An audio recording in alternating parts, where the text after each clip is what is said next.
say the game is getting old. Monday morning and your coffee's cold. Life is not what you want it to be. You need another chance to be who you Hello, everyone, and welcome to A New Direction. My name is Jay Izzo, and I have told you at least 60 times before I have a great show, right?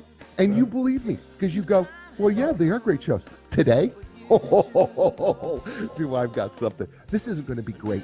This is going to be the best show ever. I am telling you, I have Omar L. Harris with me today, and this book, I'm holding this book up for those people who are watching me on Facebook Live right now. This book, Leaderboard, the DNA of high performance teams. Folks, this book is a game changer. This is not your mommies and daddies. Oh, let's talk about leadership and let's talk about teams. No, I'm about to just take this thing on. This bad boy is on, and I'm about to show you how to create a high-performance team. It is practical, it is applicable, and it is going to blow you away. Omar Harris is fabulous. He's outstanding. He's a cool dude. He also has a radio voice, man. You think I got a radio voice? You wait to hear Omar's radio voice, man. He's just got a great voice, and he's got a great personality. And we're going to hang out at the kitchen, and we're going to talk about Leaderboard, the DNA of high-performance teams. And I'm just telling you, I can't be more excited. I've loved this book. It's just a fantastic book. But let's do what we do every week. What do we do every week? You know what we do? I check in with you to find out how are you doing in the 4 areas of your life. You know, I believe we are 4-part people: physical people, mental people, emotional people, and spiritual people, right? So where are you today? Right now, where are you today physically on a scale of 1 to 10? 1 being miserable, 10 being outstanding. What is that number for you today? Right now, what is that number? You got that number, right? 5 is average, 6 is above average, 4 is a little below average, right? Why? And then ask yourself, why am I there? Why am I that number, right? And then ask the next question, what do I got to do to get to the next number, right? What is it? What do I got to do, right? So if you are a 7 today, and I hope you are a 7 today, all right? If you're a 7 today, your goal here is not to get from a 7 to 10 right now. Your goal is to get to like a 7.5. Okay? What do you need to do to get to 7.5? What are the little things that you could do? Because you're already pretty good. What can you do to get just a little bit better? Right? Do you change your eating habits? Do you do a little bit different in your exercise? Do you increase the cardio? What are the things that you need to do to change that, right? And if you're a 3 today, I don't want you to get from a 3 to a 10. I don't even want you to get to a 3 to a 5. I want you to get to a 3 to a 4. What do you need to do to change that, right? And they could be even bigger things, right? You know that you need to do, right, to get those things changed. So think through that. Scale 1 to 10. What's that number? What's your first number? You got that first number? There's your physical number. Second, right, mentally, same scale, 1 to 10, 1 miserable, 10 out, 10 just outstanding. How are you mentally? Meaning, what are you feeding your brain, right? 2 sides of a brain, left side, right side, right? Left side's that logical side, the Mr. Spock side. The right side is that creative side. Right, that side that's exciting and fun and life, right? How are you feeding those halves of your brain? What are you doing to do that, right? You can certainly read stuff, you can do all sorts of things, but what is it that you're doing to change that? And where are you with that number, right? Are you consuming junk, right? Are you consuming things that are helping you grow mentally? Right? Do you know what I think? I think the news really kills us mentally. You know why? Because there's nothing but bad news on the news. There's no such thing as good news. So what are you doing to enhance both halves of those brains, right? Good. Okay. You got that third area, emotionally. Where are you at on the scale, 1 to 10? 1 being miserable, 10 being outstanding. Where are you at emotionally? Meaning, how's your emotional quotient? How's your emotional intelligence doing? Like, do the little things tick you off? Do they just irritate you? Do the little things irritate you? Or are you in control of your emotions? That's all intention, right? That's all about you just being very intentional with your emotions, that you can control them if you want to. I have said this to my psych class over and over again. You could kick me in the shin. I do not have to respond the way you think I may respond. I have a myriad of responses. Yes, I just used the word myriad, but the truth is I do have a lot of responses. I could cry, I could laugh, I could run away, I could get angry, I could do a number of things. It's my choice. That's the beautiful thing about my emotions. It's not always easy, but I do have a choice of how I'm going to emotionally respond. So how are you being able to handle your choices emotionally on that scale of 1 to 10? And then what can you do to change it? How can you be more intentional about that? How can you be more in control of your choices? And then finally, the last area of your life, the spiritual area of your life. People go, what do you mean? Right? So the spiritual area, this is the area that we really don't have an explanation for. We can't explain, but we know it exists. Right? Even if we don't want to admit that exists, even if we try to deny it, we know that there's something out there. There's the unexplainable. There's that area of our life that we can't explain that touches us, what we call deep in our soul, something that brings us back to center, something that we go, there's just something about something that I can't explain, but I know it's very real. And I know it even though I can't see it. And it gives me hope. It gives me faith, right? Spiritual, right? For some people, it's God. Some people, maybe nature. Some people, maybe karma. How are you doing in that area? Because it's just equally as important, right? And if it happens to be that God is what you do, then how is that going for you? How's that relationship going for you? If it's nature, how's that going for you? Right? So those are your 4 areas of your life. And the 4 areas of your life, you know what? Like sitting in a chair, right? If the chair is uneven, it's kind of hard to sit in that chair, isn't it? In those 4 areas, right? It's 4 legs of a chair, 4 areas of your life. And if the chair is too low, it makes it difficult to sit in it and to get out of it at the same time. So the whole idea is to get your chair at the right height so that what you can do is that you can have that chair be a great chair to sit in and it's the most comfortable. So you know what? Let me just tell you something about the man that I am about to interview today, because he is outstanding. And you know what? He's a little bit of everything, quite frankly. He really is. He is, I want to say that he's an entrepreneur, but he's more than an entrepreneur. I want to say that he is a leader, but he's more than just a leader. I want to say that he is a creator, but he's more than just a creator. I want to say that he is someone who influences the lives of a ton of people, but he does more than that. His name is Omar Harris, and Omar Harris is absolutely one of probably, I would say, one of the young leading authors, corporate entrepreneurs, trainers, teachers in the world, because he's actually talking to me right now from Sao Paulo, Brazil. He's developed teams. He is a certified Gallup Strength Coach, which you know how I love Gallup Strength Coach. He's an award-winning fiction author, in addition to being a best-selling nonfiction author.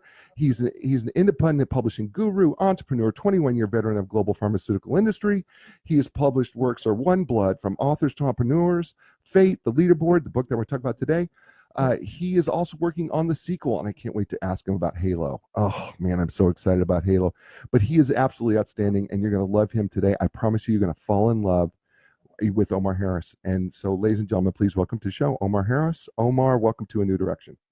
Jay, thank you so much for having me today, and thank you very much for that very great introduction. I really appreciate that. I feel like I'm with a kindred spirit, really, and I want to do your assessment, because I love those 4 things: the physical, the mental, emotional, spiritual. I'd say I'm about a 6 physically today. Good. Mentally 8, emotional I think I'm a 9, and spiritually I'm a 7. So I've got some work to do, like we all do. Yeah. And I'm excited to talk to you today. Good. Oh, what's going on physically? Let's just check in with you. Let's find out what's going on with you.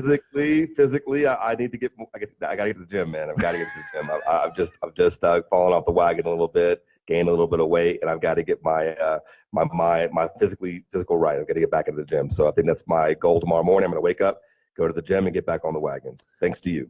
Awesome. No, there's no think. There's just do. Exactly. I hear you, brother. So Omar, the book, The Leaderboard, people on Facebook. And by the way, I want to just thank everybody who's on Facebook right now. People are jumping on the show. And I also want to thank the folks on Castbox FM who are listening to the show live as well. Thank you for doing that. So this book, I have said to you, and I want to just tell everybody, this book is, if I were to summarize it, this is like going, okay, let me do it this way. So one of my favorite artists is Garth Brooks. And when Garth Brooks was first coming out, I loved listening to his music. And I just couldn't get all the albums, right? But when he came out with that compilation set of albums, it was this box set, and it had every great hit that Garth Brooks ever did, and I had it in one box. That's this book. This book is like having Garth Brooks compilation set of every great book that you have ever read. And then in my opinion, what you've done is you've synthesized all these books, these great books, Good to Great, the dysfunctions, the seven dysfunctions of leader, right? Is it seven? Five dysfunctions of a team, yeah. And then 5 dysfunctions of a team, and then the 7 effective habits of, yeah. 7 habits, right? So it's like you've taken all these great books, you've put them together, but you just didn't reiterate the books.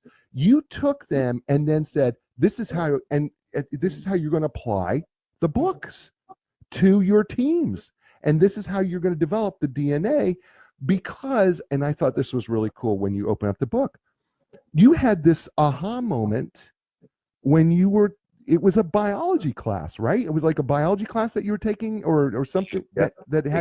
Exactly. High school biology, and made the connection. One of my strengths is ideation. I made a connection between, basically leadership, leading, basically the biology, basically the fact that genes exist to form a function, and the fact that teams also exist to perform a function.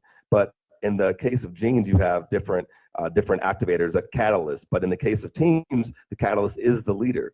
But leaders are not really acting as catalysts of high performance today. Leaders are more managers and not really driving to high performance outcomes. Why is that?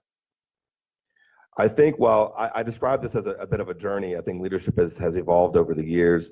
From what I call leadership 1.0 to leadership 3.0, but we're in what I call leadership 3.0 to now. And this is really, leadership 1.0 is about going from the farm to the factory. Leadership 2.0 is about individual exceptionalism plus group dynamism, which is like the space race, JFK and the space race. And now we're in group dynamism plus a technology assist. So everything happens through teams. It's less about star players today. It's more about star teams. But leaders are still stuck in I want a few A players, and then we're going to get to the promised land with a few A players. And there's just too much work, and there's too many things that happen, and too much change for a team of just a few star players to consistently drive to high performance results. So you got to get the most out of every individual on your group. Because leaders are not focused on getting the most out of every person, that's why we have this global engagement crisis, because really only a few people are being valued in enterprises, and everyone else is kind of like, what do I do? What's my worth? You have these talent management reviews where only a few people are valued. And I look at everyone as having value, and how do I actually extract the maximum value from every person so that I can combine a team together that can really drive performance. Wow. All I'm going to say is, wow, that's pretty awesome. I had never put that together, that there's this 1.0, 2.0, but it makes complete sense when you say it, because you're right. Because I see this, I'm a sports guy, but I see this in sports, right? We're even seeing this in the sports where we're like, they're looking for a couple. Look at what LeBron is doing to basketball, right? Right. It's okay if I just get that 1 or 2 really high power players, right? We don't even know who the other 3 people are on the court or who's on the bench, right? We really don't, and nor do we care, right? But we see it in the NFL. We see it even in college sports, especially college football, right? We're trying to get those few star A1 recruits, because, and then we fill in with the other people, and we still are kind of doing that, aren't we, in business today? We're going, okay, if I can just get a couple superstars, and then the rest are just okay, they just need to be average, and I can be really successful. That's not what leaderboard says. No, it's not sustainable. Believe me, I've tried, and it doesn't work. And it's sort of like necessity is the mother of invention, Jay, as you know. And I've been in situations where I've had to make it work with the group that I had. I couldn't make changes, and I changed my mindware about that, because I was like, listen, rather than be upset about the human capital that I have, maybe the reason why this group has not achieved what they're supposed to achieve is because no one has tried to extract or understand what they're really great at before. And being a strengths coach, I'm naturally tuned into what people are great at, not what they're bad at. So I automatically focus on that. And when I focus on that on an individual level, then I combine it with team principles. And when I thought about, the Bruce Tuckmans, behavioral psychology article of group formation, the stages, the 4 stages of group formation: forming, storming, norming, and performing. You may have heard of those 4 stages if you're on the line. I heard those 4 stages. I know you know about them, Jay. But when you combine those 2 ideas together, what you get is you need to move the group forward. Individual talents, superstars, are not going to move a group to high performance. You might be in storming forever if you only have a superstar talent. You may never get to performance. You may get a few achievements under your belt, but you'll never get to high performance sustainability if you don't get the most out of every single individual on that team, tap into their strengths, put them in their strength zones, and let them empower them to get the job done. We're talking with Omar Harris, author of this book, outstanding book entitled Leaderboard, The DNA of High Performance Teams, and he's joining us here on A New Direction. A New Direction is brought to you by our awesome sponsors, right? From the very beginning, Inline Business Brokers and Advisors have been our sponsor, and we are so grateful for them to sponsor our show along with Omar Harris. They literally have helped thousands of clients in the sale purchase of businesses. They represent profitable privately held companies with gross annual revenues in excess of $1 million. Inline delivers the highest market value in the shortest amount of time with complete confidentiality. That is the registered trademark. You can learn more by going to inline.com. That's ENLIGN.com. And Linda Craft and Team Realtors. It doesn't matter where you're at in the world. If you're looking for the best professional to help buy or sell your home, they've been around for over 34 years, and there's a reason why they are known to being the legends of customer service. So check out Linda Craft and her team, because they can help you regardless of where you're at. And you can learn more by going to www.lindacraft.com, and you can check them out. And also, I need to give a shout out to, I'm wearing the t-shirt shout out of the week, and that goes to I have the Stockyard Cafe t-shirt, but actually what has happened, they have changed their name, right? They are now, they are no longer the Stockyard, but they're the Barnyard Cafe. And I want to just give them a shout out, because it's great to hear that they reopened, because that comes from my little town of Wahoo, Nebraska, where I went to high school, and I'm so grateful to hear that they've reopened and that people are so happy and that the food is good, solid, hometown country food. And you know how I feel about that. When it's solid country food, that's comfort food, and when there's comfort food, it's delicious. It just means I got to work out harder. So t-shirt shout out to the folks there at the Barnyard Cafe. All right, so let's talk about these four beautiful ways that a team transitions. Omar, and by the way, we're back with Omar Harris here, author of Leaderboard, The DNA of High Performance Teams, in case you're just joining us.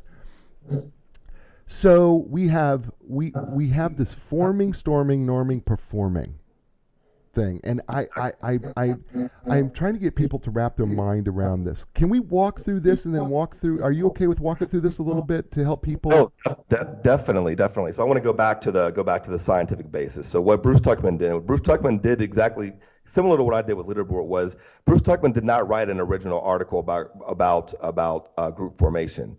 What he did was he amalgamated all the research from different disciplines of psychology on groups of up to 20 to 25 people, and he found a very interesting correlation of what happens when you put groups of people together. And when he was doing his research on the various different studies he put together in his landmark article, he created 4 stages. Actually, there are 5 stages, but we'll talk about the 4 primary stages that he listed. He basically said a group of people, when they come together, they are very oriented towards the task. So what are we supposed to do? So a group without a thing to do is not a group, right? Basically, they become forming. So forming is when the people come together and have to figure out what is our task, right? That's the stage of forming. Right. Storming is when there become conflicts in relation to how to complete the task. So basically, a group of people will come together, they're given a task. The next thing you will observe, you look at a group of people is, okay, who's going to do what, by when, how, who's responsible, who's better, who's not better, who's pulling their weight, who's not pulling their weight, who do I like, who do I not like. So that's storming. Storming is like the worst. And we've all gone through storming with a group of people on a team. It's horrible. It's really a mess, because really we lose our orientation as it relates to the task. We begin thinking about our own individual goals as it relates to the task, which prevents us from achieving the task. If you get through storming, you end up in norming. And norming is when, because we've gone through storming, and we battled it out with each other. We come to a point where finally we begin to agree on some things. We agree on timelines. We agree on who's going to do what. We agree on the nature of the task and how we're going to achieve the task. We agree on metrics.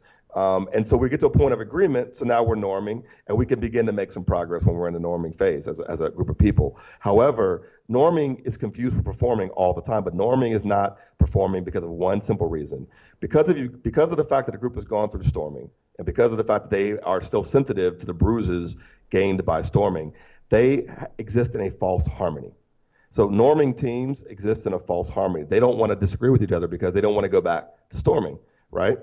But they have to disagree productively. They have to learn how to disagree productively to get to high performance, because high performance comes out of debate, discussion, deciding, and doing. So until you can debate without people taking things personally, you can never get to actual high performance. Okay. So that's how you get to performing. Okay. So before you go performing, is it okay if I try to do an analogy here to kind of relate this, see if this works? I want to see if this works.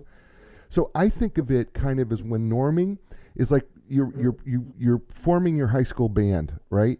Right. And the first time you form your high school, everybody wants to play lead guitar, and then you have to divvy up the instruments, and then norming to me is when you start to get pretty good, but you just stay in your garage and nobody else hears you.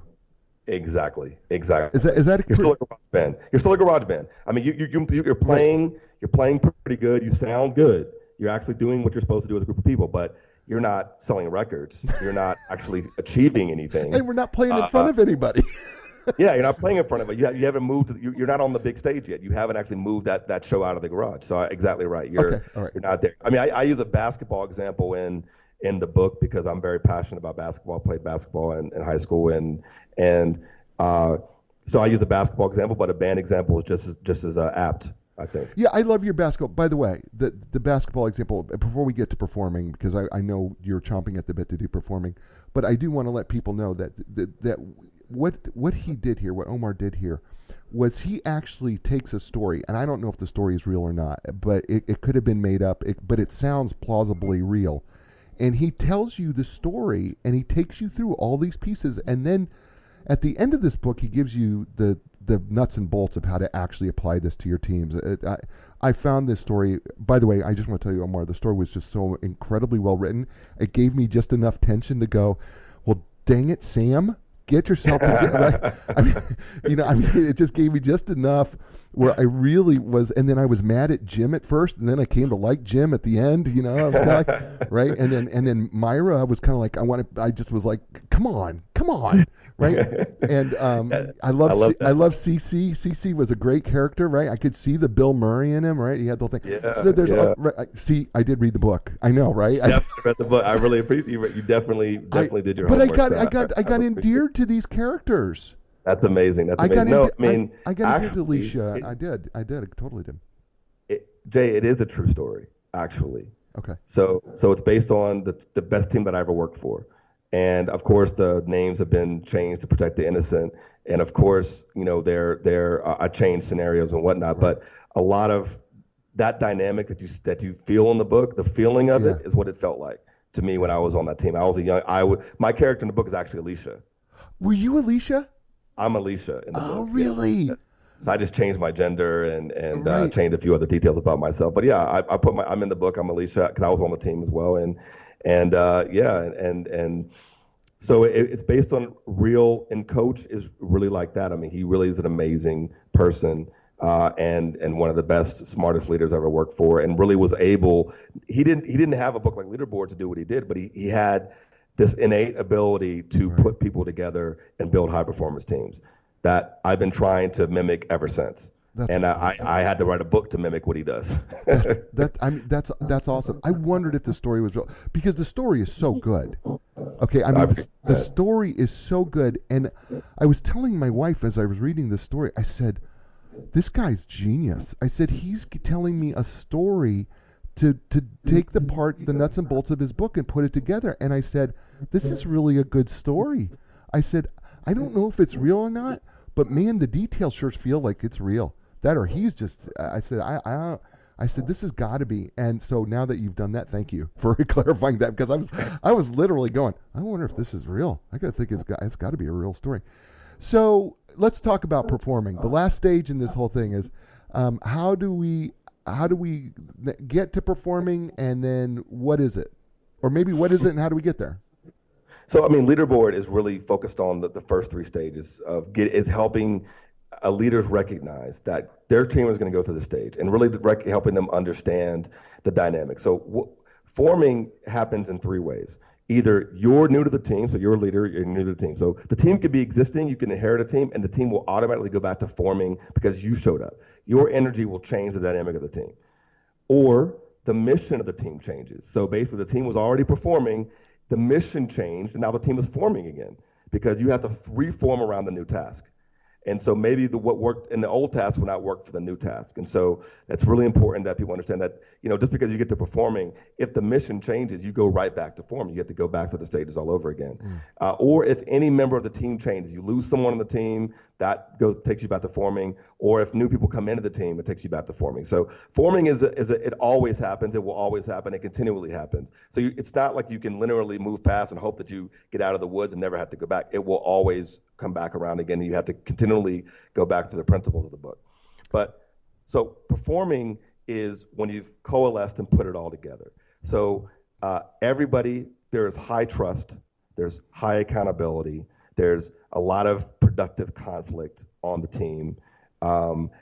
There is everybody's focused on continuous improvement. So basically, there's no status quo thinking in the team. People are trying to do more and deliver more and deliver more. And everybody operates as a single unit, as a seamless unit. That is performance. Where basically the leader, your job when the team is in performance is very different. Your job becomes setting new standards for this group of people who are already performing. You have a very different job as a leader when you're in forming, storming, and norming. When you get to performing, now you're the conductor. Now you want to decide how fast, how slow, how loud, how soft the group plays. And you have that power once you have that group fully calibrated. But I talk about that more in Halo than I do in Leaderboard.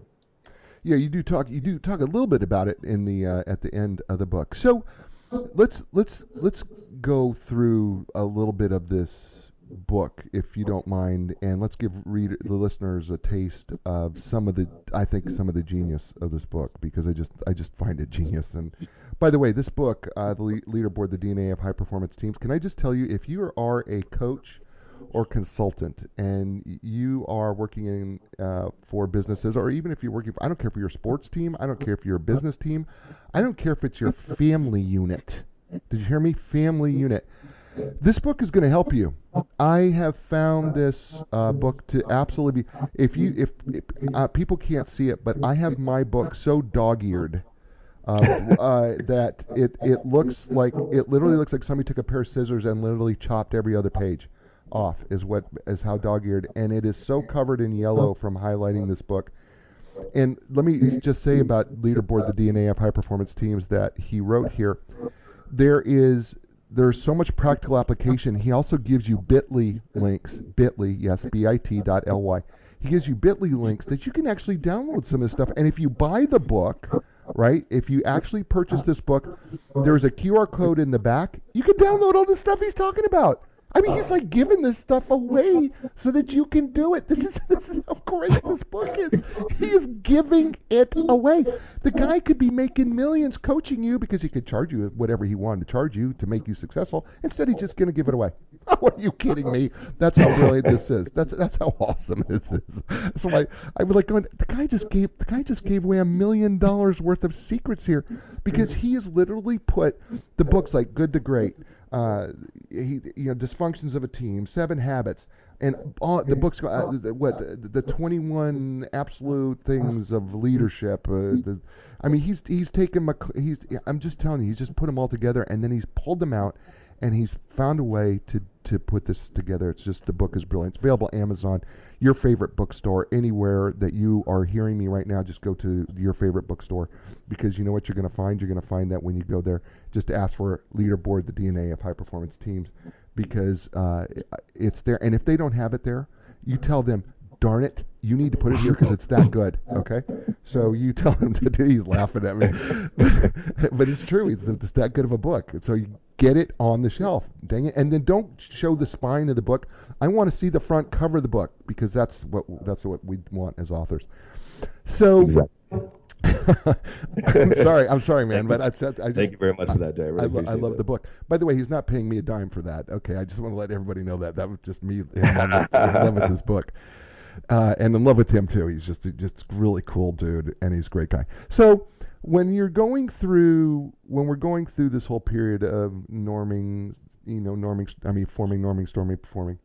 Or forming, storming, norming, and performing. When we're going through those things, those areas as we transition, and I think it's a natural transition that happens, and of course we can make mistakes, and we end up doing the chutes and ladders things where we fall back, or maybe we jump ahead a little bit, depending on where we're at.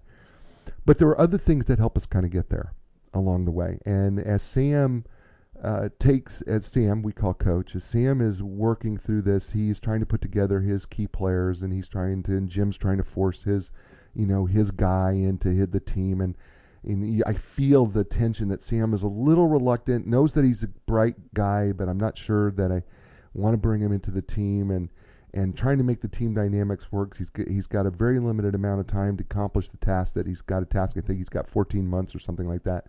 He's got to accomplish this major task in there. And we start seeing that there is initially, we're feeling kind of good about where we're headed, but the time crunch and that pressure and everything comes in, and he's got to make some fast decisions to get things kind of moving in a really solid direction.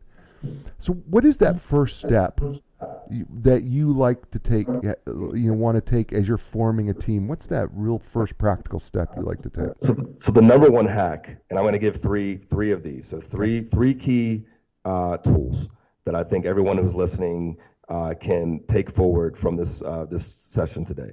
The first tool is what I call hiring the right whom, WHOM.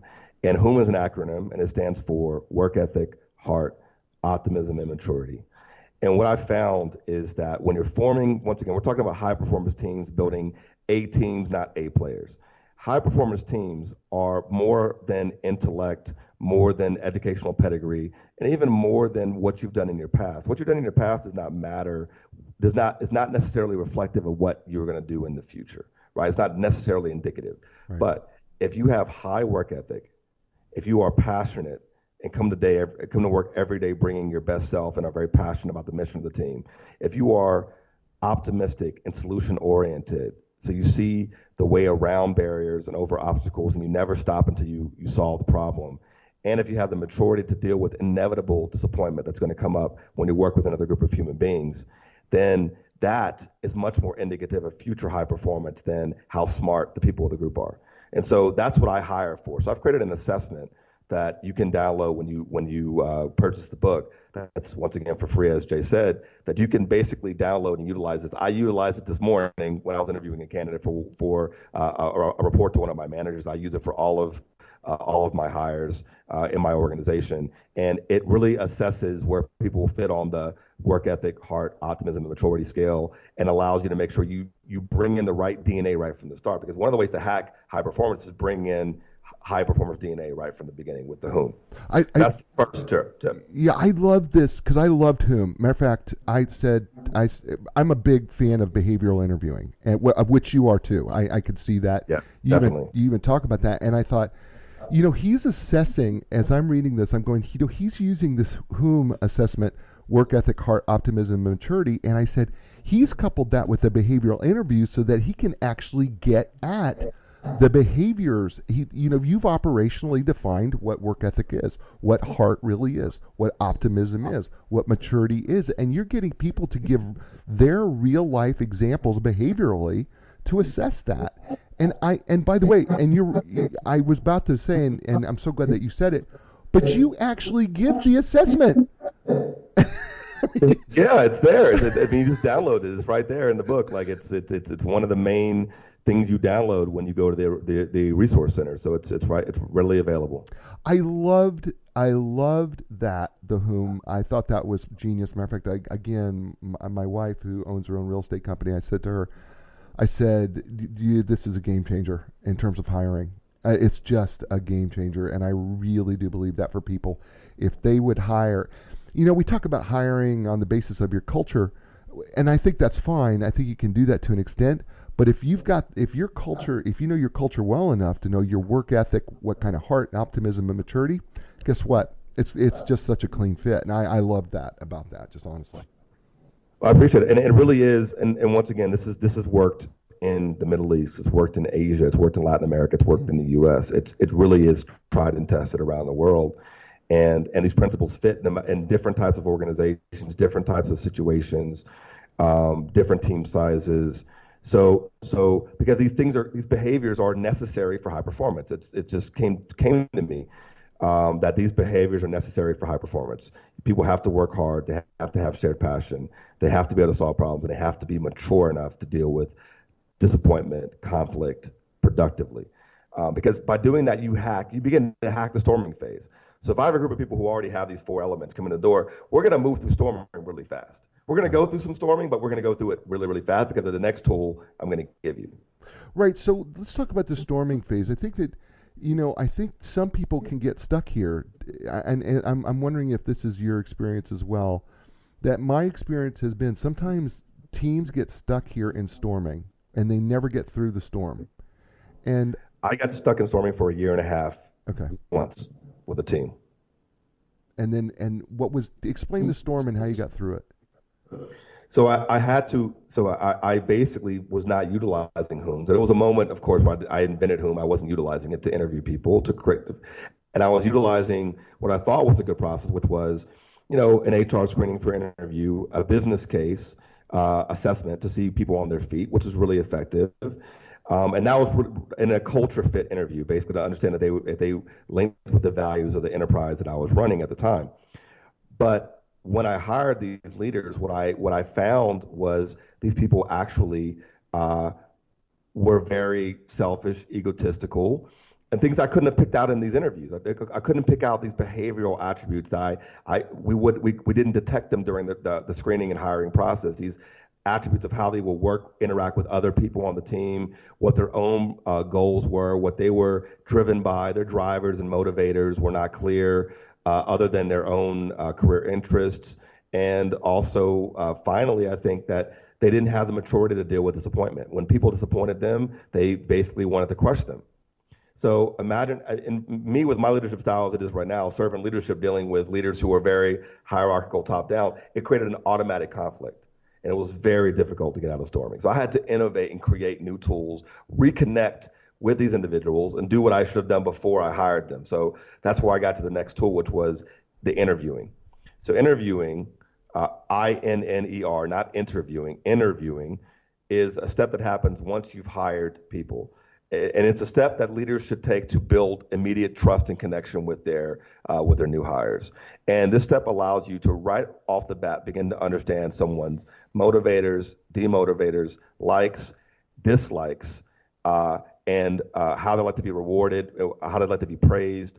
So I get a deep understanding of my employee right from the beginning, right from jump, right from onboarding. It creates trust with them because no one's ever asked them questions like this before. In an onboarding stage, and we align on our styles right from the beginning. So we understand what our mission is together. We understand how we're going to work together, and that sets the tone for the rest of our relationship. So once again, when the group goes to storming, because I have such a personal relationship with every person on my team, I can pull them aside and solve it much faster than had I not taken that step. I love interviewing, by the way. Matter of fact, when I read that, I went, oh my, that is going to be something that is going to be in my toolbox, because I was like, oh, man, that makes so much sense. If you know your people deeper, what's going to happen is that when you know your people on a deeper level, you're going to be able to find out what really does truly motivate them. What is it that they're trying to avoid? What are they trying to, what is it that really makes them tick? What is it that makes them want to, do that you can get them to do? What is the carrot for them in front of the stick? And I said, you know what we do? We have a tendency to try to focus so much on what they're doing in the business. And what I love about interviewing is I am now looking at the person, and I'm looking at the person individually, and now I'm learning their story. And in terms of learning their story, that story starts to tell me, shed light on what it is that it's the way that I can get the most out of them. Exactly. So it really becomes very, very key, because when you see conflicts begin to arise in the storming phase, you can nip it in the bud right away, because you know why people are having these conflicts.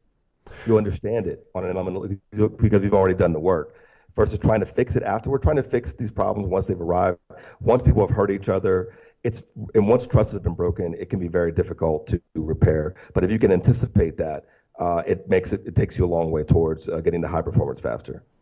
We're talking with Omar Harris. He's the author of this book, great book, entitled Leaderboard, The DNA of High Performance Teams. And he's brought to you today by Inline Business Brokers and Advisors. Are you a business owner? At some point, you're going to need the services of an experienced business broker. Selling your business is a big decision. Make sure you build your deal team, starting with the experts at Inline Business Brokers and Advisors. They're internationally known. I'm telling you, they're the leaders and experts when it comes to selling your business. You can learn more by going to enlign.com. That's ENLIGN.com. And Linda Craft and Team Realtors. Got to tell you, they're known for being the legends of customer service when it comes to real estate. So why not find out more about why that is? Why are they over 34 years successful through bad markets, good markets? Why are they able to do what they do? You know why? Because they understand how important the customer is and giving the customer what they absolutely need to be successful. And they have a team of experts that can do that. And Linda and her team absolutely are the leaders when it comes to real estate. You can learn more by going to lindacraft.com. That's www.lindacraft, LINDACRAFT.com, and they are bringing you a new direction. And we're talking with Omar Harris and his book, Leaderboard, the DNA of High Performance Team. He's already given you a couple hacks already today, and he's giving you free stuff, folks. Do you know what you would pay for this in the open market? I can't even tell you what the numbers are. The numbers are astronomical. That's how great it is, what he's giving you today. And it's very exciting that Omar is willing to just share openly and transparently with us. Okay, so we're through storming, or we're getting through. So I always wonder, one of the things you talk about in storming at the end of your book, when you're going through the performance accelerators, one of the things you talk about is that ego can get in the way often in this area. Can you talk a little bit about how ego can kind of get in the way of moving through the transitions? Definitely. I think ego, because once again, people have been trained. So your top talents know they're top talents because they've been told they're top talents their entire careers. Like, people telling LeBron James he's been great since he was 15 years old, right? So they know they're great. They're used to being great, and they want to be treated as if they're great. When you're leading a team, like in my case, I've been leading leaders of leaders of leaders. So I'm leading the executive leadership team of an organization, right? So I'm leading people who are responsible for a function within an organization. And when you have leaders who their ego is more important than the mission, then it's very difficult to get out of storming, because once again, it's about what's in it for them, and they don't understand how they can actually add value to their organization and why they were put in that position in the first place. They weren't put in that position to serve their ego. They were put in that position, hopefully, because of the experience and achievements and learnings they've had throughout their career will allow them to more effectively support the people who are coming up behind them. That's what leaders are supposed to do, is to support the organization by going after the front, knowing the way, showing the way, and going the way. And so ego gets in the way of your ability to do any of those things. So I think that ego is the enemy of high performance, for sure, in the organization. I could not agree with you more. I think we find that ego really can be that destructive force, that what it does is that ego gets in the way, and it's our pride golly, our pride is just can be such a pain. It really can. Exactly, which is why the whom I go back to the whom, because whom eliminates the ego element. Mm-hmm. Because people who work hard for work's sake alone, they don't really have a lot of ego. People who are passion is the enemy of ego, right? Right. Solution orientation, just trying to get solving problems for problem solving sake, right? And ultimately maturity. I think those things you begin to hack that. You begin to eliminate or minimize the impact of ego by hiring people with the right whom. When you get deeper into the interviews, basically things come out that you would never believe. Like I had an interview, like I said this morning. I had a whom interview this morning that I got to a realization about a candidate that I never would have gotten to if I had done normal resume-based screening. I've had huge revelations come out of the interview process where I was like, oh my God, huge aha moments, right? In terms of how am I gonna, this gave me the keys to the kingdom with this person. I know now what the driver is. I know how to work with this individual, and I know how to get the most out of them. The third key tip I'm going to give to you is more of a higher order tip, but I'll make it simple for you, which is this is about creating the leaderboard. So the book is called Leaderboard, and what a leaderboard is, quite simply, is this. It's the realization that when you lead a group of people, there are people on your team who are naturally talented in one of four areas. So there are people on your team who are going to be great executors, people on your team who are going to be great at influencing positive outcomes, people on your team who are going to be great natural relationship builders, and people on your team who are going to be great at solving problems, strategic thinking. Your job as a leader, once you've hired the right whom and you've gotten the interview, is to put people in their strength zone. So let your executors execute for the group, for the good of the team. Let your influencers influence. Let your relationship builders build relationships and maintain relationships. And let your strategic thinkers design path forward and generate options for you to solve problems. Put people in their strength zones, empower them to do that, and then watch the performance fly. I love that, because that's all part of the Clifton Strengths Finder. Right. Exactly. That's the strengths-based leadership, right. By a different name. The difference between leaderboard and strengths-based leadership is I gamify it.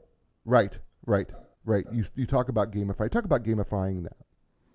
So basically, what you'll read about in the book is, and this we really did this on this team, which was we would break down the week's tasks, and that we had four teams. We had an execution team, a influencing team, a relationship building team, and a strategic thinking team. And if you think about tasks, there is something for everybody to do if you think about it from those four domain perspectives. And we would have a list of tasks and individuals assigned to tasks, and the teams that got the tasks done the fastest in their domain would get points, and they would get a different perks. And the teams that came in last would get what we call the cactus. They would get a cactus on their desk for a week, and so they had to carry the cactus around, and it was a sign of failure. But it really no one wanted the cactus basically, and everybody wanted the perks. So it began to generate this competitive spirit, a positive competitive spirit within the group, and we kept driving our performance even faster and higher. I love that. I think that was so cool. I love the cactus. Nobody wanted to be the cactus. Matter of fact, nobody wanted to water it. Right? I mean, exactly. It was kind of funny. I found that really, really funny. I just found it an enjoyable part of the book as well. So when we do these high performance teams, right? And by the way, the book, what people don't understand about this book is he literally gives you practical applicable steps to actually pull off this for your own teams. And it's great, and he's got so much here that in store. It's called Leaderboard, the DNA of High Performance Teams. He's always giving you 3 hacks. So we're coming to the end here, and so in so doing, by the way, first of all, thank you for being on the show. You've been an amazing guest. Thank you very much. You've been absolutely fantastic. So I always ask my guests if you can leave the listener with a new direction in terms of Leaderboard, the DNA for high performance team. What would Omar L. Harris leave a new direction? What would be his new direction for the listeners?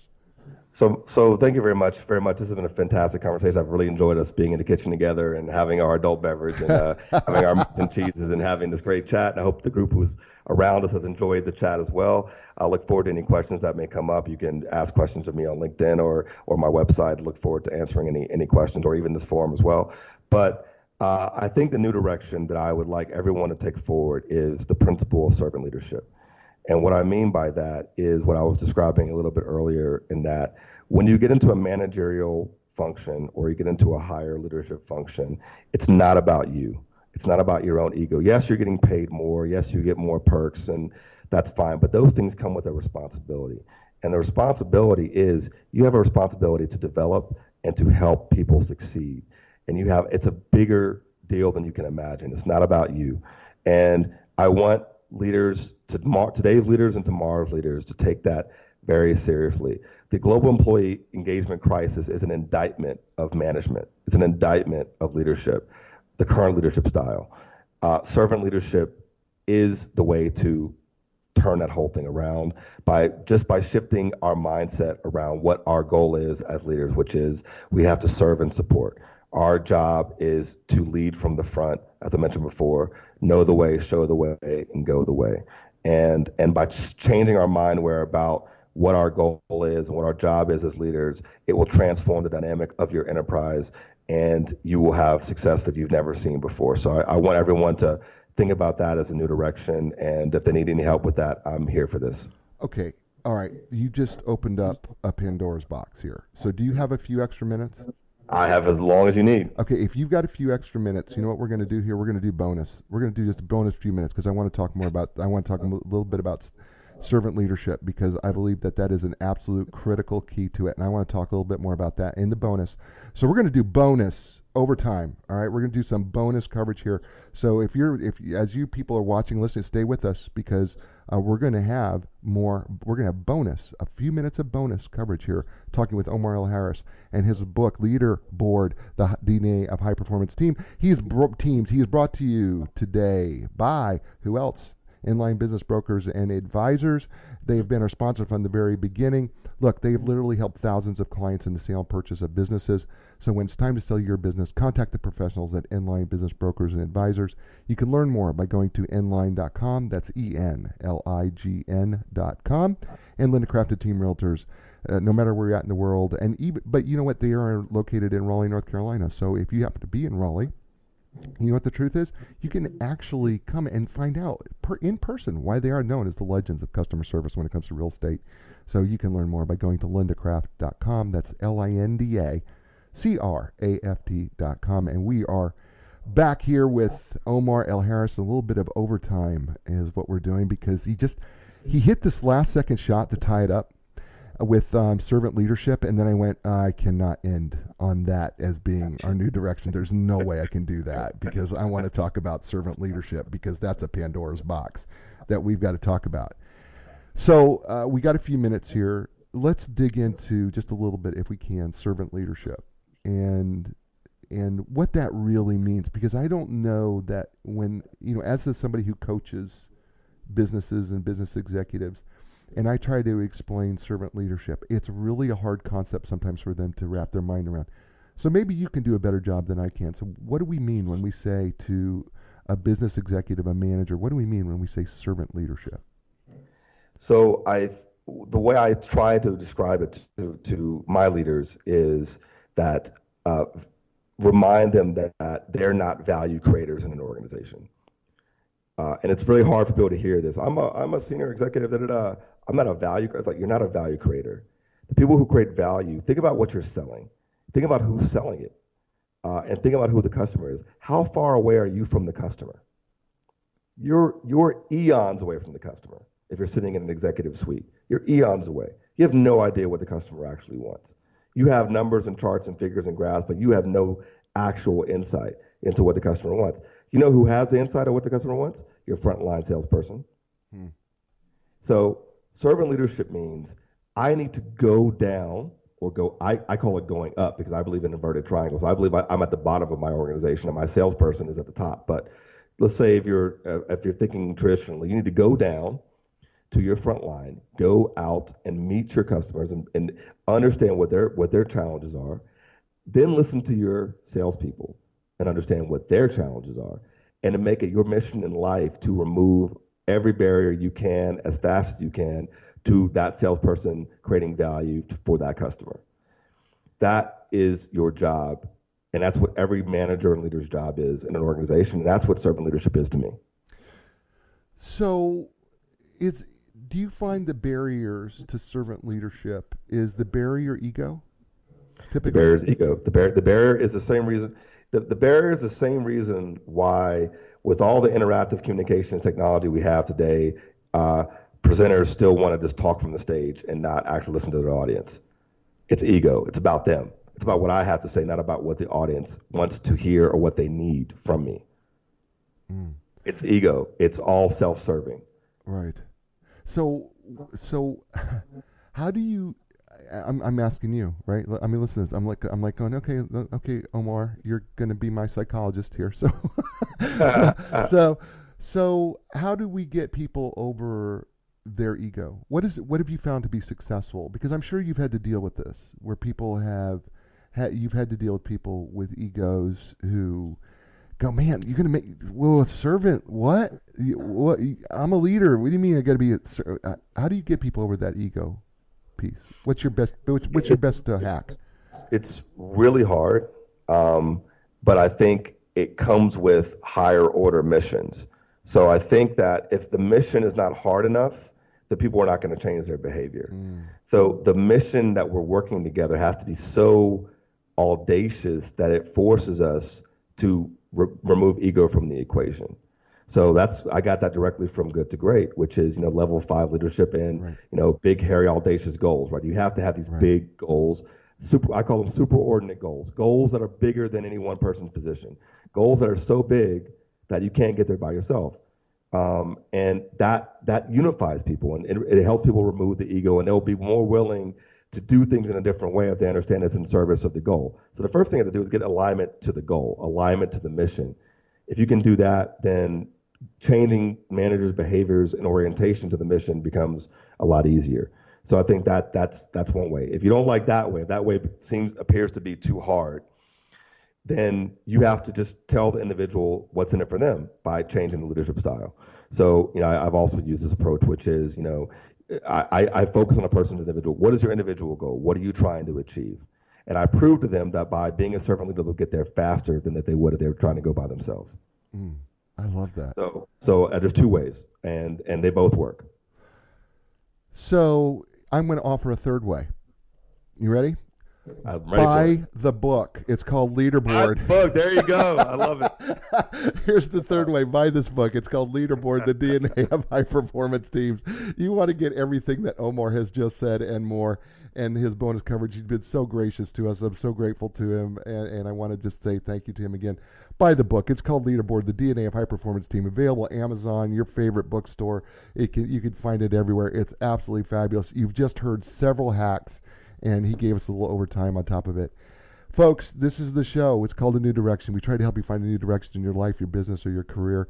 And I'm going to guarantee you that today, Omar Harris did that for you, because he's done it. He did it for me. I've read this book. I'm going to read it again because it's been that inspirational for me, and it's changing my direction in the way I coach people and what I'm doing. And I could not be more grateful when somebody does that for me. And so I know he's doing that for you too as well. Thank you, folks, for joining us. I want to thank all my listeners from all over the world. You have been so gracious to me. Thank you to the 25 countries around the world that regularly tune in and listen to the podcast, and wherever you're at, and all the people who will listen to us live, and the folks who listen to us at 93.5 FM, the Oak, and Raleigh, North Carolina. Thank you so much for listening to us. And by the way, you can listen to us every Thursday at 4 p.m. As the show replays, and then we replay it again Saturday mornings at 10 a.m., both Eastern Standard Time. And you can listen to that online as well. And I am so grateful for the Oak for giving us the opportunity to be on their programming schedule as well. You know what I say to you every week, right? Be inspired, because when you're inspired, that means you can inspire. You can inspire someone to do something like this, inspire someone else. And if we make that happen, this world can be such an amazing place. So stay inspired. And by the way, you know what I also say, right? As I end the show, because you know what? I don't believe in saying goodbye, but I do believe in saying ciao. because ciao is not a goodbye. Ciao means that we're going to see each other again. So as I say every week, ciao everybody. See you next week. To go a different way, yeah. The time has come for a new direction. Yeah, yeah. New direction. Yeah, yeah. When you lost your confidence and the answers don't make sense, you got to keep your hope alive. You got to know you can survive. This is your time to fly. A new direction, a brand new day. A new direction, things are gonna change. You can find the strength to go a different way, yeah. The time has come. Your dreams will take you places you have never